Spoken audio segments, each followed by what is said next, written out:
Welcome to our new sanctuary. We're now in the 6th and final week of construction, and I want to show you around a little bit. Now I'm going to show you the new extension of the bima, which is, you can see the two steps, and over there is the ramp that goes up to the extension. We're going to go, the carpeting is in now, and they're still working on the carpeting, as you can see from these rolls, and the seats are all in place that needed to be removed. And I want to step back, I'll bring the camera back a little bit so you can see this from a longer angle.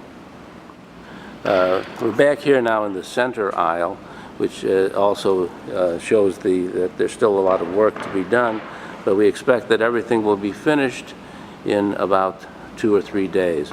We've had Creve Corps inspect the work up to this point, and it's passed inspection. The fire department has inspected it up to this point, and it's passed inspection. And the St. Louis County electrical inspector has been here, and it's passed that inspection. We're now going to move over to show you what the ramp looks like. You can see this is the ramp, one of the two ramps leading up to the extension of the bima. It's made to closely resemble as much as possible the way the interior of the sanctuary looked as far as the wood and the brass finishes go. And I think that it really looks very, very handsome. The other ramp on the far side, this gives you just another view of how the ramps come up onto the extension. And now we're going to go onto the extension and look out a little bit. We're now up on the bima itself, and over there are two of the people who are working. The man walking back in front is Roy Fields, who's the head of all surface carpeting, and he's been working very diligently in getting the carpeting done. And behind him was one of the contractors, Hasim, who has actually built the platform and the ramps. He was one of the two people that had built it. And I want to show you Mike Samus, who's going to walk up the ramp. Here comes Mike. And now he's on the platform. And I want to show you also Zach Dalen, who, when I say we, he's the one who's been working so diligently with me on the filming. And when I said that we did this and we did that, it's really Zach who's been carrying the camera around and been helping me a great deal.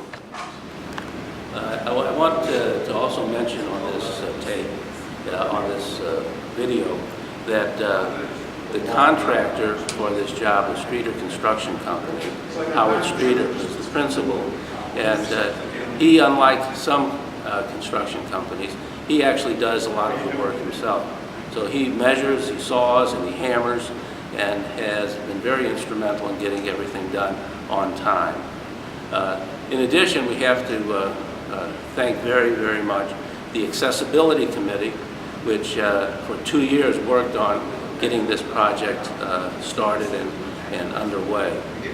The Board of Trustees, and in particular President Mark Lapp, have been very supportive, and without their assistance we could never have gotten anywhere. And of course Rabbi Rose and Cantor Nathanson both were very, very helpful in helping design and working with us. But most of all was Bob Schwartz and Len Weintraub. In particular, Bob Schwartz, who was the architect for this design and was the architect, or was on the team of architects with HOK that originally designed the sanctuary. Bob worked with the Accessibility Committee for 2 years, coming up with a number of different plans, and every time the Accessibility Committee wanted to see some other example, he gave us another example of what it looked like. That Bob was on the team with HOK that designed the sanctuary 27 years ago, and worked very diligently with the Accessibility Committee. And as I said earlier, every time the Accessibility Committee wanted to see a different design, he came up with another design, and finally we decided on this particular configuration. And Leonard Weintraub, who's an engineer and a member of the congregation, by the way, Bob Schwartz is also a member of the congregation. In any case, Leonard Weintraub, who's an engineer and a member of the congregation, has been watching the construction from the beginning to make sure that everything was done better than code, and I think that's what we have today. So all in all, this was a project that was very much a team effort, and I should say that Mike Samus as well made sure that we had the facilities when we needed them, and that everything was in proper order, and that the checks were available when we had to pay people. So we were fortunate that we had a very good team working together on this project. We anticipate that it will be finished in just a few days, as I said earlier. Now, I did a video in the 5th week of construction, but it was not good enough to show because of the sound. However, the video is going to be available, so if you want to see what it looked like prior to this stage, you'll have a link to that video as well.